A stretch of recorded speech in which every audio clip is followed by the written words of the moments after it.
All right. Happy moment to you. I'm wearing my microphone down here now. Tried a couple of videos and the microphone cuts out in the middle. So if I stare down, don't be alarmed.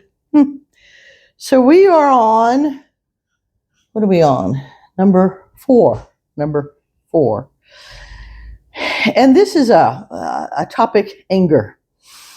Trauma survivors, people with addictions, there's always a journey of anger sort of element to that journey and uncovering how to handle the anger that can turn into white rage or just rage. White rage is when you kind of almost forget what you do. In my journey, road rage, so sad, but years ago, very frightening. Grateful that I didn't hurt myself or someone else. But that anger, that rage, and so understanding the dynamics of anger. A lot of times people go to anger management classes. That's helpful and useful. But this is not that. This is about the building blocks of anger and how we can get to a place where if we go through the healing of some of that original anger, that we actually won't have that rage. That won't be part of our experience. And so that's what this is about. So anger, if you go to any kind of school or read about anger, you'll see something that says anger is a secondary emotion. So just by definition of that sentence, there's something that comes first, right? If it's a secondary emotion, then it's something that comes before it. So let's look at that. So if you have an old-fashioned sheet of paper, you're going to put it landscape, new word, landscape-wise. But you're going to draw, this is a iceberg. These are waves, right? And anger is at the tip of that iceberg, okay? So you can see how to, I love art therapy. Art therapy is so powerful because, saying anger is a secondary emotion, you think, well, okay, that makes sense. But seeing it, anger's the tip. Oh, what's down here underneath the ocean waves? That's really a powerful image. So the first thing we want to do is to play a little bit of a game, is to think of a time in your life where the anger went over the board, where you did something that you now think, I just wish I had not done that, where the consequence was pretty severe, whatever the reasoning that you look back and you think that anger was not healthy. So you want to look at what was the thing that made you mad. And so when I do this exercise in different places, my two-leggeds, some stories are more dramatic than others, and I had a two-legged that had a pretty dramatic story. So I always go with that in terms of helping people understand this dynamic. So her boyfriend cheated on her. So that was what made her angry. So you want to write whatever upset you up top here. Boyfriend cheated. So there goes our waves. Boyfriend cheated. Then you want to think about, what did I do? What was the anger? What was the response? All right. For her, she drove her car through his backyard fence. Again, drove car into backyard. Went through his fence and ended up in his backyard. That's pretty dramatic. So when you're looking at this, you're going to do this, you play along, put the thing that made you mad, then put the thing that you did, and then you want to look at, this might just be a second of a second, less than a second, or more than a second, but there's going to be a sliver of time in between the event and what you did, that sliver of time. So remember, we learned how to breathe in our meditation. So take a few deep breaths and really sort of anchor yourself into that moment that made you so angry, but try to slip down into the deeper feeling before you drove your metaphoric car through the fence.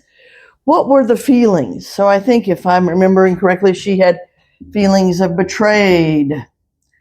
She had feelings of unloved, of hurt, uncared for, or uncared about. used, she said. Sad. So that you can go on and on. Some other ones just to sort of get your mind going. You could have shame. You could have guilt. You could have anxiety. You could have fear. Words like mad, irritation, and I love this one, frustration. People are like, oh, I don't get angry, I just get frustrated. Frustration is a very generic term for anger. That's anger. So those words are above the water. So you want to focus on these words, the deeper feelings. You want to make sure you have at least 5 inside of your iceberg here so you can hit pause and come back if you need to take some time. And again, the way to get there is to take that breathing, go back to that event and that initial feeling. Just stop your mind before you go into that rage. What's that deeper feeling? Oh my God, he really didn't love me. I feel unloved. I felt betrayed. So again, okay? So you want to look at getting 5, and then once you get 5, you want to look at your top 3. Circle your top 3. I think hers was betrayed, unloved, and hurt, I think she said. So get your top 3, and then you want to get your number 1. Her number 1 feeling was unloved. Unloved. So you star that, whatever your number 1 feeling is. Okay? So you caught up? So shut the video off if you have not caught up, because you want to be caught up before we do this next thing. So the next thing is you'll do a timeline of your life. No, I am not 41 years old, but she was, my two-legged who was doing this. So you want to do a timeline of your life, 0 to 41, underneath your piece of paper here. Hopefully your landscape has some room left on it. And so you want to try to think back in time. Again, your breathing will help you. Think back in time to the first time you remember feeling unloved. You're not going to remember like June 3rd, 1987 or something, but think back in general terms, 4 or 5, 7 or 8, 9 or 10. Go all the way back as far as you can. Again, take time, hit pause. She came up with 4 years of age. And so you're going to write the feeling down here, and you're going to write the year that you first felt that feeling unloved. Now, this is the important question. In real time, when you were whatever age you were, did people around you rush in and try to help you?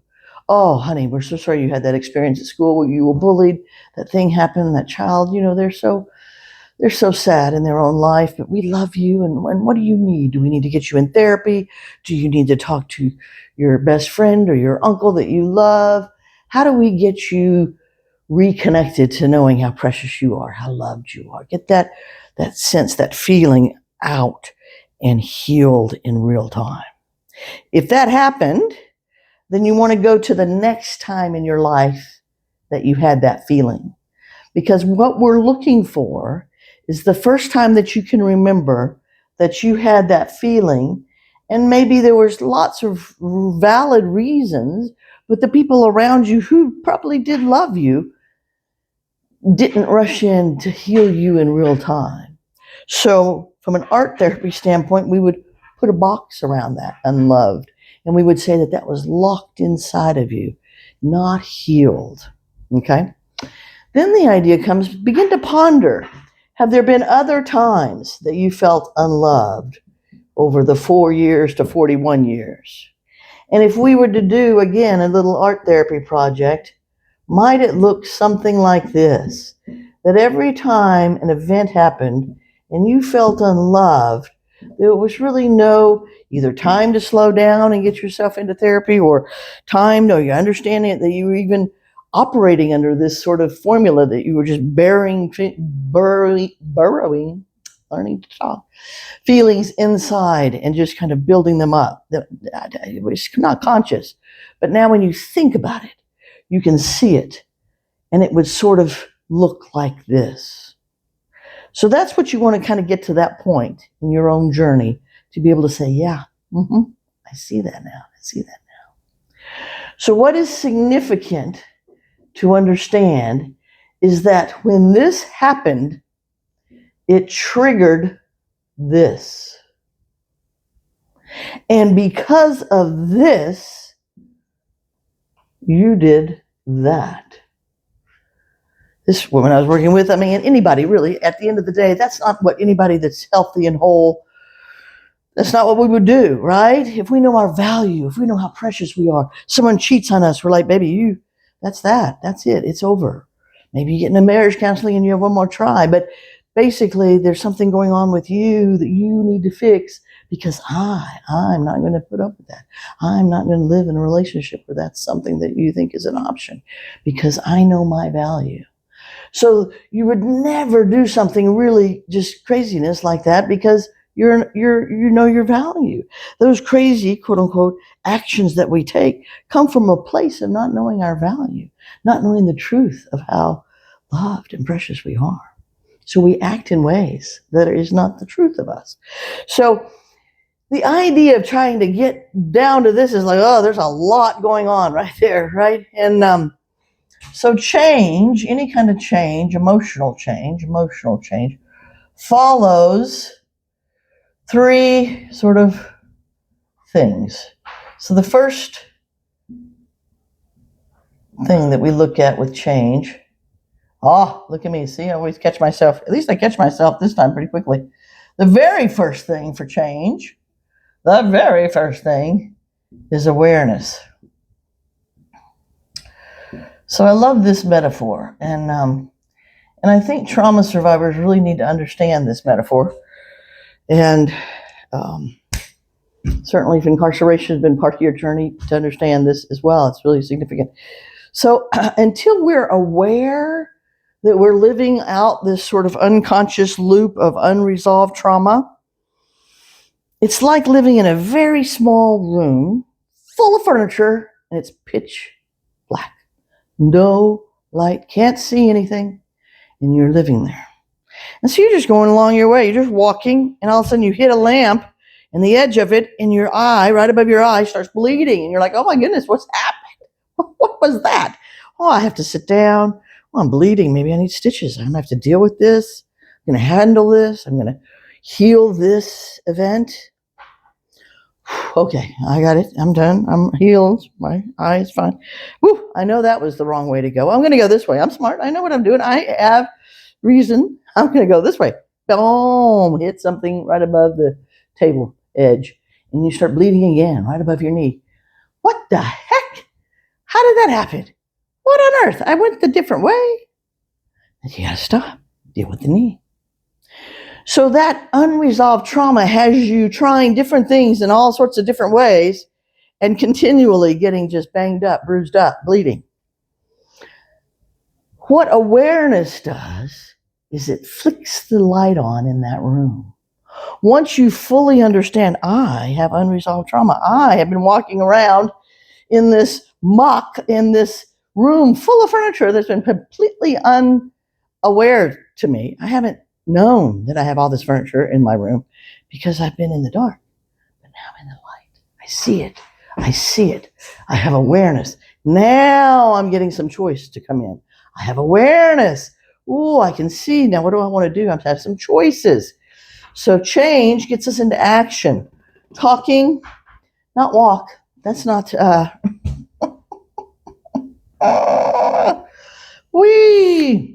Talking, writing. The other W word. Talking, writing. You start going through that journey. Remember trauma we talked about in the first class, I think? 1 to 7 years. Took me, my major trauma work was 8 years. And I've been in therapy, I think I said somewhere on this, but over 20 years in the course of all of my life, which is a lot of therapy. I love therapy though, really, at the end of the day. But anyway, the major core part of my trauma therapy was 8 years. But it's a 1 to 7 year journey. It's not something you just do. You go to a couple of sessions and you're like, oh, I understand now. I'm a trauma survivor. Okay, I'm done. No, it's a process. And so the first action, talking, writing, that can take years. And you can go back and forth and talk and write and talk and write, talk and write. Do that with a sponsor, do that with a therapist, do that with a spiritual teacher, do that with someone, right? You're not going to do that by yourself. Do some of the things by yourself, but you want to have somebody in that journey with you. And then the next big piece is a release piece. So release also has kind of two parts to it. Physical release, some sort of physical release, and then spiritual. We want to release it at that level as well. When I worked at adolescent treatment programs 30 years ago, we would go to the roof of the hospital. It was something we could get up to, and the kids would put the things they wanted to release into a balloon, an empty balloon, then we'd fill it up with helium, and then we would watch it go. It was very meaningful, right? It was a physical release, very meaningful. We didn't know at the time that the balloons were causing atmospheric difficulties, so we were making amends for that. But that was the idea. Now you can do things like, write a letter, burn it, tear it up, bury it. You can do different things, physical release. Spiritual release is sort of praying and letting go, letting that higher power, letting your spirit, your form of the relationship you have with something outside of yourself, let it take it, see it going off into spirit's hands, the let go and let God box that we did. So those are really powerful spiritual releases. Now the next kind of thing, there's this wonderful word named forgiveness. Now some people feel this is mandatory. Some people feel it is not. That is up to you to decide. If that's a significant piece for you in the process of change, make sure you include yourself. Forgive yourself in part of the journey of forgiveness. The key, what we want to get to, is a sense of acceptance. A sense of acceptance and a sense of peace. A peaceful acceptance. So that I have this understanding of the trauma that occurred, and I'm at peace with it. I really do. Until you really have done some healing work, that even ideas like, how do I get peaceful with that? Because you haven't done that healing work to that layer. So, ancient wisdom is always, there's old-fashioned sayings for things, like therapy or any kind of journey is kind of like layers to an onion. There's layers to it. So you might have been in therapy, let's say 3 years, 4 years. You think, oh my gosh, I've done my work. I feel so good. I'm peaceful. I have this acceptance. I see so much good actually has come to me because I've done my work and I understand that part of my journey. And then, 5 or 6 years, 2 more years go by and suddenly you're going 95 down the highway and you're having road rage again. You're like, what the heck? I thought I was peaceful. So it's a different layer. And what's so important for people to understand is that the work you did on the first layer isn't wasted because it got you to the second layer. Okay, now I've got to get back into therapy. I've got to get back into my spiritual program, whatever it is. And then that might happen several times, right? To get you down to that core layer. So no healing work is ever not worth it even if you come back to the exact same spot you feel like you were before you started, because that's another layer. And so, symbolically, you're just trying to, you couldn't get through all this. We only have one lifetime this time. So we're just trying to get enough of a space to get down in here to start working on this original core trauma. So the first layer, I got there. I got pretty good. Okay. That second layer, look at that. I'm still going. All right. The third layer, oh my goodness. I thought I was done. No, there's just a tiny little bit left. Okay. I am staying on my path. I am not giving. I am persevering. I am being consistent. And I will get that all out. And then you're done. So it's real significant to understand that this journey, it's a journey, right? It's a journey. And so we always have homework, right? Always have homework. I love homework. So you get 3 sheets of paper. You write down the 3 feelings that were your top 3 feelings. So this would be unloved, hurt, betrayed. And what we want to do is go back in time. And we want to look, now you don't have to write Love and More, is that name of that really thick book? You don't have to write a whole bunch of it, but a few sentences so that you get back connected to the times in the past when you felt these feelings and they didn't get healed in real time. Often people will say, I just don't want to go back. There's no reason to go back. That was so long ago. I don't want to go back. Meanwhile, their whole life is falling apart around them and they want to focus on what's going on right here, not understanding that what happened all those years ago is what's creating this, right? And so we're just going to frustrate ourselves trying to handle this without really going back. And yes, this is emotional. And oftentimes in this 1 to 7 year window, oftentimes the external gets worse. The emotions get more dramatic. The pain gets bigger. That means you're on the right path. That's why you don't ever want to do this work alone. You don't want to do it in a vacuum. You want to have a community. You want to have friends. You want to have some sort of, again, sponsor, therapist, spiritual teacher, someone with you, a community, a village around you saying you can do it. You're not alone in that canoe. We are with you. When the water starts coming in, we're going to help you pail that water out. When you want to just jump over we're going to jump on top of you and remind you how loved and how precious you are. So this is, again, it's a journey, and it's not for the faint of heart. But boy, it's something magical. And it's really what gets you back to that divine design. Pure love, pure light, divine design. All of us, all of us. So I love this saying. I think I'm at this saying. I just look back and think of, what did I miss? But I love this saying. Until I heal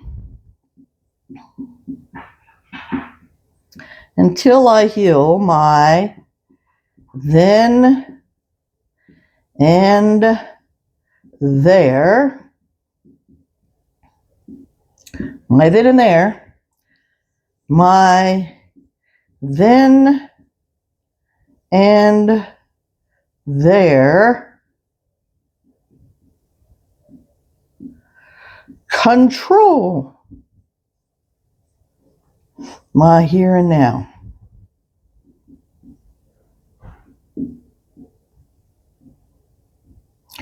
So this is a really powerful understanding. And we talked about in every class, there's some element to this. That this unresolved trauma just has us going on this unconscious loop. So we're not going, oh, my boyfriend cheated, now I'm going to go destroy my life and put my car through his fence. I mean, that's not our thought pattern. Our thought pattern is, I am rage. Okay, I'm an automatic pilot because my then and there, all of this is causing me to act in ways that it's not my natural way of acting. It's not my design of the divine within me that is me, right? Literally. Okay. So all of this homework, all of these things, they're really designed to get you to that point of that falling into yourself and knowing, remembering who you are without all of this trauma getting you on that loop so that you can know the truth of you. So when things happen, you respond in real time. You respond in a healthy, actually loving way. Oh my God, I love you. And you cheated on me. And that's not okay. And now we have to go to therapy, or you have to leave. One of the two. Or maybe just leave. But you know your value, right? So there we go. I love it. 3 sheets of paper, all the times, deep dive, get on that cycle, whatever layer you're on, keep going. All right? I love you. I love you.